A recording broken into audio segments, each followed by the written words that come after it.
NBA draft. We're here again to talk prospects. Got some big ones in this one. We're going to be talking about Ron Holland, a bunch of other guys as well.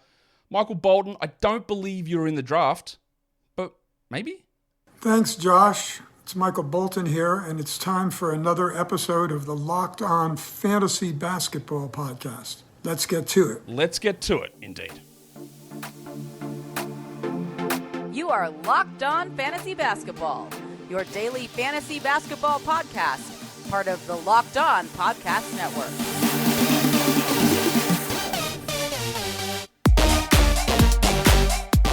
Hello and welcome to the Locked On Fantasy Basketball Podcast, brought to you by Basketball Monster. My name is Josh Lloyd, and they will not pick him, Mitch. I'm also the lead fantasy analyst at basketballmonster.com, and you can find me on Twitter as always at redrock_bball, on TikTok at redrock_bball, and on Instagram at Locked On Fantasy Basketball. Today's episode is brought to you by Game Time. Download the Game Time app, create an account, and use the code Locked On NBA for $20 off your first purchase. Terms apply. Thank you also for making Locked On Fantasy Basketball your first listen every day. We are free and available for you to double bang on all platforms. Thumbs, bells, dinglings, comments, whatever. Drop them all down below. Let's pump this thing up. We're talking NBA draft in today's show, so I might as well just bring the guest straight in. All right, so let's bring him in. We've had him on the show many times over the last couple of years. Actually met up with Keandre over at Summer League last July, so it was good to meet in person, but it's good to have you back on again, Keandre, to talk about this 2024 NBA draft class. So how are you going, first of all? Yeah, man, it's always a busy time for me this time of the year, but I'm always happy to come on here and talk a draft with you guys. So we're going to start with a prospect who, around the July period after Summer League, that we saw the G League Ignite showcase taking on the Perth Wildcats. We saw some big performances from a number of players in that game. Alex Saar, one of them. Ron Holland was in that game. And that is who we are going to talk about here, because Holland was considered an option as the number one pick, sort of prototypical size as a wing, but as happens to a lot of different players, or nearly not every, but a lot of players who have gone through the G League Ignite program, which we're not going to have to think about past this year, their stock falls. And that has happened here to Holland. You see many mock drafts have him down at like number 10, whereas he was very clearly, I thought, in the discussion to be a top 3 player. Before we get into your actual initial thoughts on Holland, I just want to talk about the G League stuff. And one thing I've found with the G League is that so many players have come out of the Ignite system with really poor three-point shooting numbers. And almost all of them have improved that three-point percentage in their first year, or in their move his second year, third year in the NBA. It's nearly always improved. But so many guys come out with Kuminga or Dyson Daniels or Scoot shooting whatever he shot from 3 last season. And it might only be 2 or 3%. Not saying they turn into great shooters, but it just sort of pushes up a little bit. My hypothesis for that was they go from a high school environment into a full NBA level situation, the full NBA 3-point line, not the hybrid in between college line, where it's not quite looking at the same stuff. It's a different sort of system, but you've just pushed way ahead in that development scheme and against the players you're going up against, and that sets them back and it makes them look worse in comparison to some of these other players. But then maybe it kicks along a little bit later. Have you seen that? Obviously, you've seen the players fall through the G League prospect into the draft, but have you been able to figure out why that seems to be the case? That's definitely my thought as well. Just the adjustment from high school directly into that NBA line, and then also adjusting for playing at that professional level, speed of the game and physicality, all those things, and just kind of trying to adjust to that level definitely doesn't bode well for shooting. I mean, even most of the guys who have come in to the Ignite program haven't shot it particularly well, as you kind of mentioned before. And I think that is a big reason why, and then just kind of making that adjustment, obviously 18, 19 years old as well. Yeah, and you are going up against, obviously players who either play in the NBA, were drafted 2-3 years ago, or 26-year-old veterans who've been playing in Europe, whatever. There's a whole bunch of different things versus playing against the guys in college. Now, Holland is still not 19. He will turn 19 soon.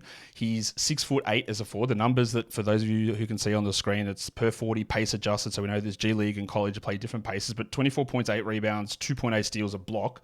Yeah, he didn't shoot well, but he didn't take many threes, but 28 usage, 32 minutes, 49% field goal percentage. I just think having, yes, the shooting can be a problem, but if we put that aside, understand that there is improvement that comes from these guys. A guy at this size, with that usage, with that scoring, with those defensive numbers, playing in that G League, I feel like maybe we're overthinking this a little bit. I don't know where you have him, but I've got him still pretty high, top 3 in my board. Because again, if that actually hits and that shooting does improve the way that others have, I'm not really sure how many guys are better than that. Yeah, I definitely agree. I feel like I feel like a lot of people have scrutinized his season a little bit more than he's necessarily deserved it. When you look at a guy that size on the wing, being able to get to the basket as regularly as he did at that level, being able to make plays defensively in the ways that he did, and just show off his motor and energy, even though it wasn't at the same level as it was in the past, he still brought that very consistently.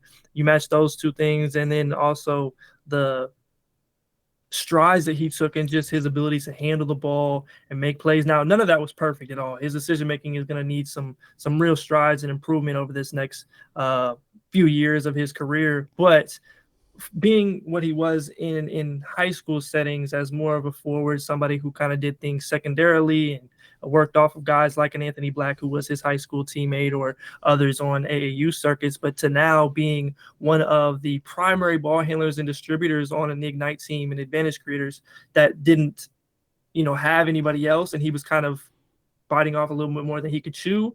I liked what he did and what he showed in that context, and I think that he's definitely still somebody I would heavily consider in the top 5, more than kind of the top 10 or late lottery stock that he has now. Yeah, nearly every mock draft that I tend to see has him going at 10 or to the Jazz. That seems to be the common thing. Whereas me, I'm I would happily take him at 2. I would happily take him at 3 to a lot of these teams, because you said you're biting off more than you can chew, which I think is really interesting, because the way a lot of people had these concerns when this Ignite team was put together, it's why is there so many guys that are the same size, same position, need to do the same thing? Are they going to have to be forced into roles they're not comfortable with? Is that good for their development? Is it good for their development but bad for their draft prospects? And I don't know about whether it's good for their development at this point, but maybe it is bad for their draft prospects, because everyone was in this weird position. The team, obviously, they got smashed every game. The team was not constructed very well at all. And I think all that is context around it. Now, we can look at his defensive numbers and good steal and good block numbers. Is that real? Was he a guy that was able to hold his own professionally, 18 on the wing against these G League players? Yeah, I think that was one of his biggest, most standout things about this season. That was something that kind of expected coming into the year, but his adjustment to just being able to play passing lanes, be in good position, help side, and just has his natural instincts for getting to those certain spots on the floor and making a play or blowing up a dribble handoff, doing things of that nature. That's stuff that I think that he's going to be able to do at the next level. Now, obviously, in the midst of that, there was a lot of mistakes and young player things that you saw on a game-to-game basis, and just him trying to make that adjustment. And then obviously the competitiveness of the team kind of weighed on them as the season went on. But I think that's all stuff that he's going to be able to do. And then you match that with versatility and being able to guard a couple positions on the wing. And as he gets stronger, just being more effective there as well. And just having that defensive mentality, I think he's going to be somebody that can definitely make an impact on that end. We've got more prospects to talk about, but today's episode is brought to you by the Game Time app. Game Time's actually now an authorized marketplace for NBA tickets. So if you're looking to get yourself across to a playoff game, well, you can get those tickets over at Game Time with killer last-minute deals and all-in pricing. You got the views from your seat function as well, plus their lowest price guarantee. Game Time takes the guesswork out of buying NBA tickets. They've got the zone deals as well, so you don't have to even pick a specific seat. You can just say, I'll sit in a specific area, a zone, so to speak, and they will choose the seat and give you a savings on top of that as well. Plus, the last minute deals, time's ticking down, games on in your area, they'll send you a notification. Prices drop the closer you get to game time, hence the name. And then you can get in there at a cheaper price, go see what's going on in your local area. So take the guesswork out of buying NBA tickets with Game Time. Download the Game Time app, create an account, and use the code LOCKEDONNBA for $20 off your first purchase. Terms apply. Again, create the account, redeem the code LOCKEDONNBA for $20 off. Download Game Time today. Last bit of tickets, lowest price guaranteed. All right, so we've looked at Ron Holland, who, again, I think he's being undervalued, like same as you in that scenario. But let's talk about the next guy that we're going to have a bit of a look at, and we're going to talk Jacoby Walter, a guard from Baylor. We went through it. It's not a similar thing, but we had the guard from Baylor situation with Keontae George last season. I'll just start with that because it's an easy comparison. It's where our mind goes. Jacoby Walters, like 6'6" guard wing. He's almost 20. He averaged 19 points per 40. What's the difference with him coming out versus Keontae George? Yeah, I think both of them, they're two very different players. Obviously, just being at Baylor and kind of being off guards, they played similar roles this last season. But I think Keontae was a little bit more able to do certain things off the dribble and make plays. Obviously, we saw him be able to showcase more of those point guard skills going into Summer League and then obviously into his role this year with the Utah Jazz. And then Jacoby, on the other hand, is a little bit more natural of a shooter, a movement guy, somebody that can, attack closeouts, get in where he fits in off the ball. I think that's going to be more where he's slanted. And then defensively, he has bigger dimensions. I'm a little bit, I question that end of the floor for him a little bit more, but in terms of comparing him to Keontae, I think he definitely has more upside in that respect, especially at the combine measuring in with the 6'10" wingspan. Yeah, so he's about 2 inches or so taller than Keontae as well. I think, I like to get, as me playing the dumb casual, get the easy comparisons out of the way to talk about, because that's where a lot of brains will just very quickly go to. All right, the other question is going to be about him is like, all right, can he shoot? 23 usage, big three-point attempt rate, 57%. He hit him at 34%. I think there are solid enough indicators here to suggest that he will be able to shoot in the NBA at a pretty decent to a very worse above average level. But people are concerned that maybe this is that archetype of player who plays in college, has got a bit of an athletic or size advantage, doesn't shoot well, and then just never sort of learns to hone that part of his game. I think he's going to be able to shoot. How do you view it? Yeah, I don't necessarily put a ton of stock into the splits that he shot this year, at least from three. The other stuff we could have a different conversation about. But from three, I think that when you look at both his mechanics, his track record as a shooter, and then his ability to do it on the move and in different situations, I think that he definitely has all the makings to at least be, as you said, in that average to above average range. Now, he may not get to that ultimate like 40% mark on, the highest of volumes that we see in the league of, the elite shooters. But I think he at least has all the tools to be somebody that you have to respect, commands gravity in the situation that he's in. And I would be kind of surprised if he didn't get to there. So what's his number one thing? What's his skill? What's the one thing where you go, is it like, okay, whether he's the number one guy on a team is probably unlikely in the NBA, but can he does he have any passing vision? Can he defend? Is it going to be shooting? Is it going to be getting to the rim and finishing? What's the one thing where NBA teams will go, oh, we can use that? Yeah, I would say that's the shooting. I think that you're looking at a guy who is going to come in as a complementary player, somebody that, spaces the floor, and off of that gravity and off those closeouts is able to get to a 1-2 dribble pull up, do things of that nature. Now he's got some things to improve upon as a driver and just being able to make decisions with the ball there. But I think you look at a guy who can space the floor, be put into movement situations off screens and use his gravity in that way, use him as a screener as well. And then defensively, the big pitch or the big idea for him is to be able to guard both wing positions or do things of that nature a little bit better. I have just a little bit more concerns just given his size. He is, 6'5"-ish. He's a little bit smaller, but wing doesn't have the best size there.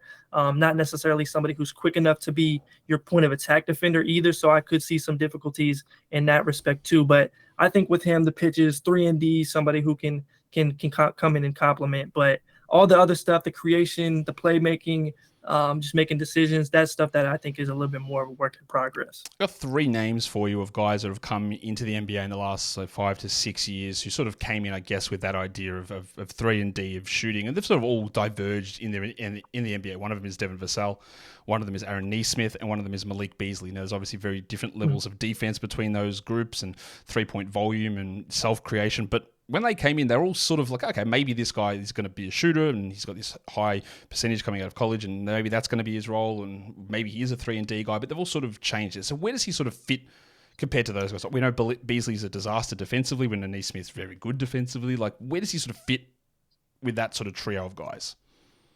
Yeah, I would say as prospects, he'd probably be the most similar to Aaron Nesmith. Now, Nesmith has improved a ton in his footwork, his athleticism since coming into the league. I felt like it was a little bit more shaky when he was at Vanderbilt. Obviously, he didn't finish that season. He shot like 52% in the volume of games that he played. But just in terms of somewhat similar like size, I think he's the most similar to him. Obviously, a guy like Malik Beasley is a little bit more talented. He's kind of a pure scorer in a lot of ways, and that's what he does first and foremost. And in different situations he's been in throughout his career, that can either go really well for him or really bad and end up not getting a lot of time. So I would say Nesmith, from those 3, he's probably the most similar. Vassell, I had just a little bit more confidence in as a defender, better dimensions, and just in his overall upside. Let's go from wings into talking about a big man. DaRon Holmes was, I thought, going to go in the draft last season. He withdrew towards the end, which to me, when we're talking about a draft that is like this current one, which is not considered as strong, it's always a little bit of a red flag when someone could have got drafted maybe first round and goes back to school. And it makes sense for them in terms of you look better in amongst a weaker class, but it also makes me be hyper vigilant in looking at their numbers and their production and where they fit in the scheme of things because of that part of it. So Holmes is almost 22. He averaged almost 19 points per 40 minutes. He had a pretty big usage as a big man. So I don't really know where to put DaRon as a prospect. I was a little bit into him last season, but I feel like he hasn't really taken the big sort of moves forward that you would hope for someone coming back to school. Yeah, I feel like he performed pretty well this year in carrying Dayton to the tournament and ultimately, having a really good All-American caliber season. I think some of your questions are definitely valid though, because just in like the biggest thing that people wanted to see from him was one, the 3-point shooting, which he did that and improved in a significant way, but just being able to either bang inside as a true 5-man or being able to be a little bit more versatile defensively in terms of covering ground and defending on the perimeter. Those are the things that I think most scouts and people are concerned with, and that's why you might get a little bit wider of a range with him, from all the way from like the late teens into people thinking that he's more of a 40s or a mid-second guy. But I think just in general, from a production standpoint, I thought that he at least took the necessary step forward this year. But there's still some big questions in there for him to answer. The shooting is interesting. Like, not a huge volume, 29% of his shots, but hitting at 34%. The free throws are okay. They're above 70. I just noticed on my graphic here, I've got a misprint on the blocks. He was like 2.3 blocks per 40, not 0.3. So he can do a little bit of that stuff, but he almost feels a bit like a guy that's, I don't know if, I think actually a lot of those numbers are incorrect there under his stats. I do apologize. I will find the correct ones and fix them up for future reference. But he's just a guy who, I don't know, feels like, I don't know if it's an outdated sort of a player. It's like you can't fully stretch the floor. You can't fully be this drop rim protecting guy. You can't fully be a switch big. He sort of just does little bits and pieces, but never enough that it's enough to go, yeah, we're comfortable with you here. Yeah, I think that his adjustment will be to being more of a screener and roller, and then hopefully being able to stretch the floor a little bit more. At Dayton, there was a lot of post-ups, a lot of stuff that he's not necessarily going to be able to do at the next level, especially he was bigger and taller than everybody and was a better athlete. He's not going to be able to impose as well in that same way that he did. So I think just kind of molding his game, which I think that he can do. I think he's a good enough athlete to do. Molding his game to something more modern is going to be the big case. Obviously, the shooting, and then just being able to, can he, like those questions I said before, can he be a full-time 5-man, both physically and just in manning those responsibilities, or can he make that adjustment to playing a little bit more in the perimeter, move his feet? Those are the big questions. I still like him enough. I think the production and just his general potential as a versatile big is enough for me to consider him in the first round, but I do agree with some of those questions still being there. Yeah, for sure. All right, so the next thing that is a red flag for me on sort of players like this is you're a center with 32% usage. It's literally never going to happen in the NBA. He's never going to do that. He's never going to have the ball like that. Like even those offense-only centers like a Montrezl Harrell never would have that level of usage. And that's like a really very seemingly specific sort of player that just doesn't work out most of the time. And there are a few of those players in this draft who come in as extraordinarily high usage centers who just don't profile to be anywhere close to that. So knowing that he's probably going to be suffering a gigantic usage drop in an NBA system, like what's going to be the thing? If he's got one standout thing, like what is it? What's his thing that NBA teams will be like, yes, we can work on this. We can work with this. Yeah, I think it's going to end up being his ability, his touch inside, his athleticism to finish plays around the rim, and then being able to affect shots around the rim as a shot blocker and rim protector. I think his game is just going to get molded to more of an NBA style. I don't necessarily have as many concerns with his transition to the league as, let's say, a Zach Edey or even like a Kello Ware in some ways in terms of the usage. Actually, not necessarily Edey's concern, but just like the transition is going to be more stark, in my opinion, just because he hasn't done some of those things. But that's kind of the thing that I would say it's gonna need to be there for him to make that adjustment in the biggest ways. We've got a couple of prospects we're going to talk about in a sec, but first of all, today's episode is brought to you by BetterHelp. There are many stresses that we all have in our lives, whether you are an NBA scout or a GM trying to figure out which player is higher on your board or not. You're a team that is making a selection high in the draft and you're worried about what they're going to do. Like, that's small. It's trivial stuff for some of it. Some of it's big. It might be your job that's involved in this, but we need to get things off our chest, and an unbiased person in your life might be a therapist, and that is a way that you can use therapy. It doesn't have to be for all of the big things all of the time, but learning the coping skills to deal with these things is a key part of what therapy is able to do. So if you're thinking of starting therapy, you can give BetterHelp a try. It's entirely online. It's designed to be convenient. It's flexible, suited to your schedule. So all you got to do is just fill out your brief questionnaire. You get matched with a therapist who is a fit for you. But if you meet up with them and have a session and it doesn't work out, well, you can just switch to another therapist for no additional charge. So get it off your chest with BetterHelp. Visit betterhelp.com/LockedOnNBA today to get 10% off your first month. That is BetterHelp, HELP.com/LockedOnNBA. All right, so we come in now 3 prospects down. The next one we're going to look at, we're going to go deeper here. We're going to talk about Tyon Grant-Foster from Grand Canyon. We don't need to talk about whether that's a fake university or not, but we can just talk about Tyon and his play. And another sort of, again, this is a common theme in this draft, an older prospect. He's a 6'7" forward, 24 points per 40 minutes. He had 30 usage, 32%.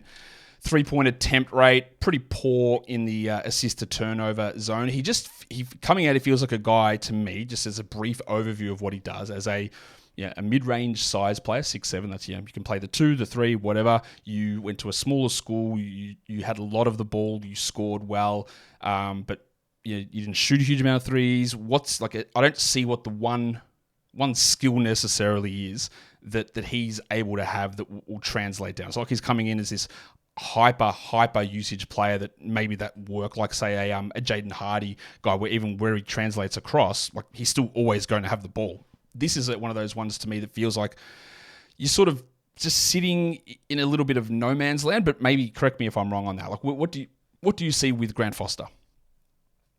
Yeah, so I think the big thing in talking about Tyon is talking about his story, right? So he started off at JUCO, transferred to KU. He went to DePaul after that, and then had a big-time health scare and a heart issue, and it took him out of the game for a couple of years, life-threatening. So it was great to see him obviously be okay from that, but then also work his way back to Division I and lead Grand Canyon to the tournament. So that was kind of the big thing, and that's the thing that you got to contextualize with him, just given his age. Like, he's super old comparison to a lot of the prospects in this class. But the thing with him is, one, he's an NBA athlete. That's unquestionable. There's no ifs, ands, or buts about it. He's an NBA athlete and has the ability to score in a variety of ways. Now, if we're talking NBA roles, he is going to have to make that adjustment to just fit it into an offense a little bit more. But I think in terms of just overall projection to the league, you got an NBA athlete who can score the ball, put on the floor for himself, make a play, drive to the rim, do those things, but also is able to hold his own at the point of attack defensively when he brings it. Obviously, he had a lot of usage, so that kind of wavered depending on the game and the caliber of competition that he played. But I think you look at what he did in the tournament, hanging with a team like Alabama that went to the Final Four and doing what he did to their wings, and a guy like Rylan Griffin who's going to go to Kansas, but he's going to end up being in draft conversations over the next couple of years, and just their team in general. And I have a lot of confidence in his ability. I think he could be a sleeper guy, as somebody who has the talent and could make an NBA roster. Now, usually I'm pretty out on guys who are older prospects who beat up on younger players, but obviously there is that reason there for him, and he missed basically two full years of play due to transfers, medical, all that sort of stuff. So I give a little bit of leniency there. One of the things that stands out with the numbers is the defensive stats, 2 steals per 40, 1.7 blocks. That's it's not quite at the level of what a Jonathan Isaac does, but it is, you're that sort of, those sort of numbers are intriguing to me to see what you can do as a perimeter defender. How much of that is just we saw one other example, Keegan Murray was able to put up really big steal and block numbers playing at Iowa, come into the NBA, defends well, but he doesn't really cause or generate any of those defensive type events. Is that a similar thing here, where these are just sort of college blocks and college steals, or is he a legitimate event creator? I think he definitely has the athletic tools to do some of that stuff. There's help side blocks and chase downs and stuff that only guys at his caliber can do, and being able to get into passing lanes. But obviously he's going to need to make that a point of emphasis heading to the NBA level. We've seen him do it against, with Grand Canyon and doing it at that level. So that's not necessarily Big 12 competition or SEC or whatever else, high major. So I wouldn't necessarily pay attention too much to the stats like that, but I think he's at least capable of making plays defensively. That's part of his overall appeal at his size. So let's go to a different wing. Let's go to a guy that did play in a high major conference. We go to Payton Sandfort out of Iowa.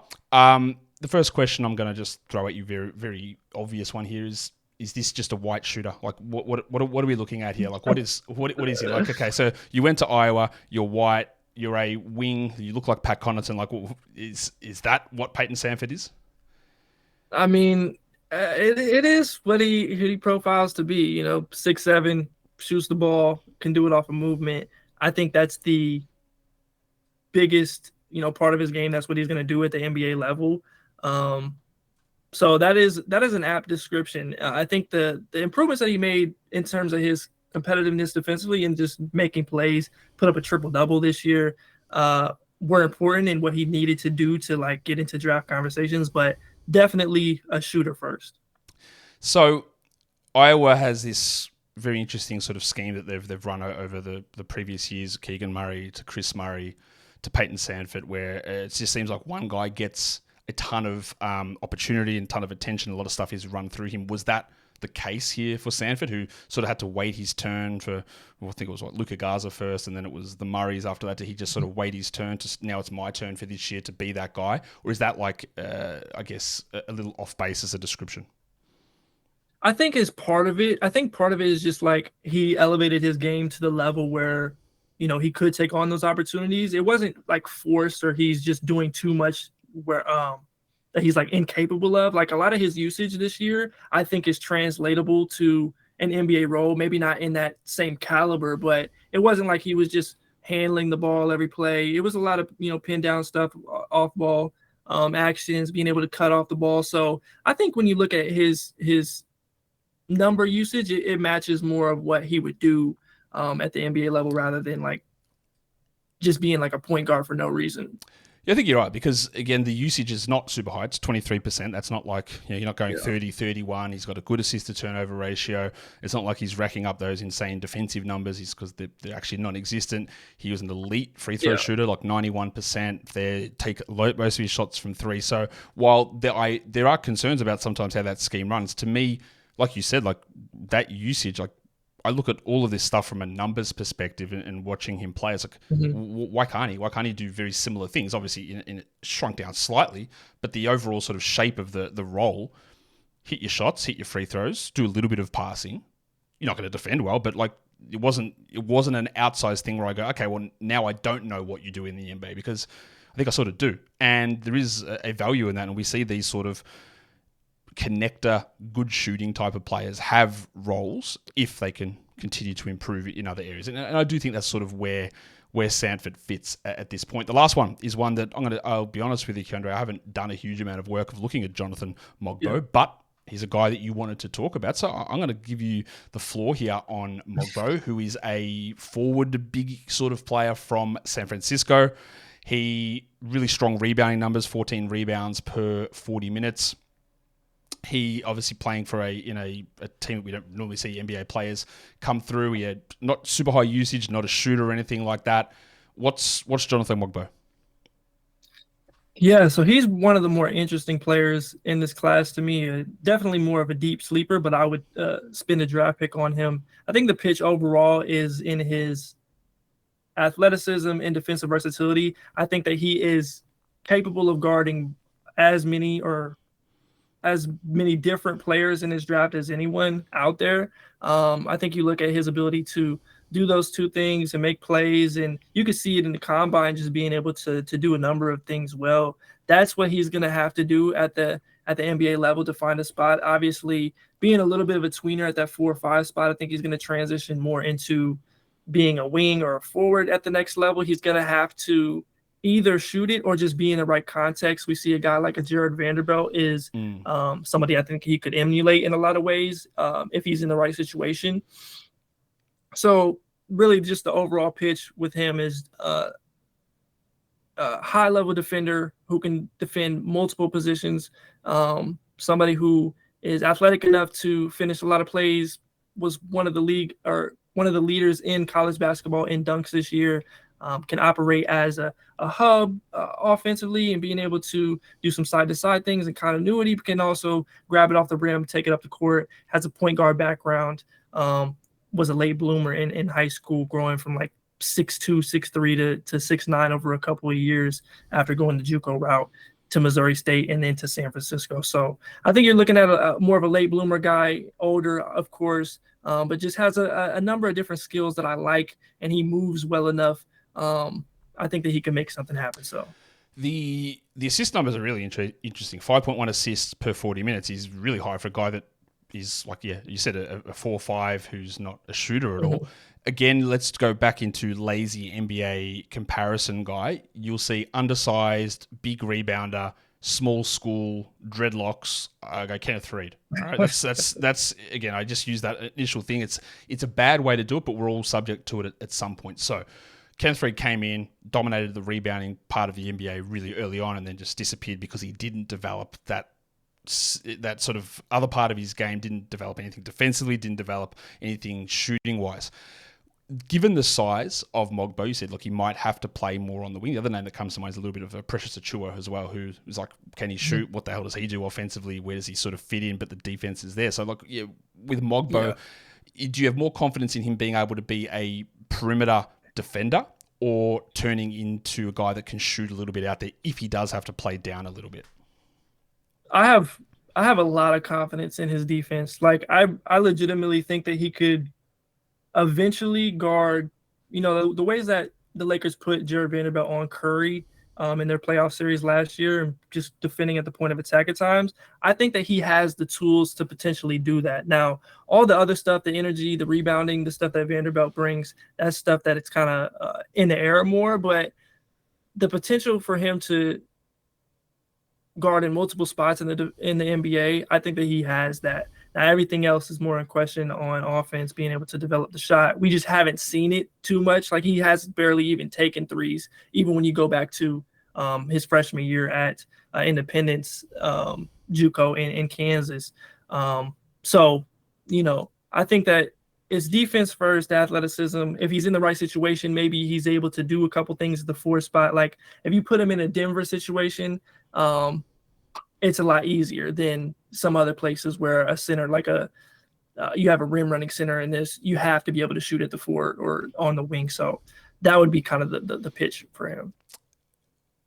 Before we get out of here, Keandre, I'm going to ask most people that come on here a version of this question about the perceived weakness of this class. So when people talk about it being a bad draft, the thing that I just spoke with Richard Stamen earlier today, so that'll come out a day before the show in terms of the show. And I said, look, one of the reasons, the way that I look at it is, like, the guys coming through this draft class are not players that I heard of when they were 14 and 15, which I did for Wembanyama or for Cade or for Chet or for Cooper Flagg or for Cam Boozer or for AJ coming through in future years. And these guys, I heard nothing about any of these players. Maybe Alex Sark, because his brother had played a little bit in the NBA, but even then, not really. That's how I look at it and go, yeah, I'm not sure of the strength of this class. But when someone says to you, this is a weak draft class or a bad draft class, or conversely, when someone says, well, everyone always says that and they always get it wrong, it's going to turn out good. How do you view it, like, overall? Is it just the top end? Is it the depth? Is it where do you sit with that? Yeah, so I think this class is just a little bit more up in the air, especially at the top. I just don't see that top end talent or those guys that are clear all-stars. Even going back to Paulo and Chet, you knew even there was a little bit more uncertainty than we can kind of look at them in hindsight, given the places that they've gone as players right now. But, like, they had certain tools. We got, like, the physicality of certain wings in different classes that this class just doesn't necessarily have. But in general, I think that they have the potential to make things happen. I don't think it's as dire a situation as some people have described it as. They wouldn't trade the number 1 pick, or they wouldn't trade Lou Dort for the number 1 pick. Like, that's just kind of ridiculous in my opinion. But I think there's just a little bit more unpredictability, and we're going to have to see them get into their situations and hopefully be a little bit more patient than in the past, because there isn't those types of playmakers up at the top that we've kind of become accustomed to towards the top of the draft. I agree with all of that as well. And I agree with a lot of what you say, Keandre, and that's why I watch the Hoop Intellect YouTube channel all the time. So tell us what's cracking over there at the moment. You've put out mock drafts. I think you saw your first mock draft come out a day or two ago. Is that right? Yeah, it is. It is definitely on the channel. So go check out Keandre over at Hoop Intellect. You're probably already watching him, but go check out his YouTube channel. Plenty of breakdowns, big boards, mock drafts, all of that sort of stuff. Keandre, thank you once again for coming on to the show and chatting NBA draft prospects with me. Yeah, for sure. Anytime, man. It was a good time. And that does bring us to the end of the show. Some very interesting prospects in this class. You'll notice that a lot of the back end guys, there's a lot of similarities there. A little bit older player, got to work on these things, and that is more of the problem with this draft as well as the top end. But hey, we are going to get good players out of it. It's just going to be harder to differentiate them at this early stage. Follow me wherever you follow me. You know where that is. It's on all of the social platforms, but also the Double Bang stuff. We want a thumb. We want a bell. We want to leave comments on the YouTube video. Go check it. Go do it on Keandre's videos as well. Be great to help him out there. Also, guys, we are done here. Thank you so much for listening, everyone. See ya.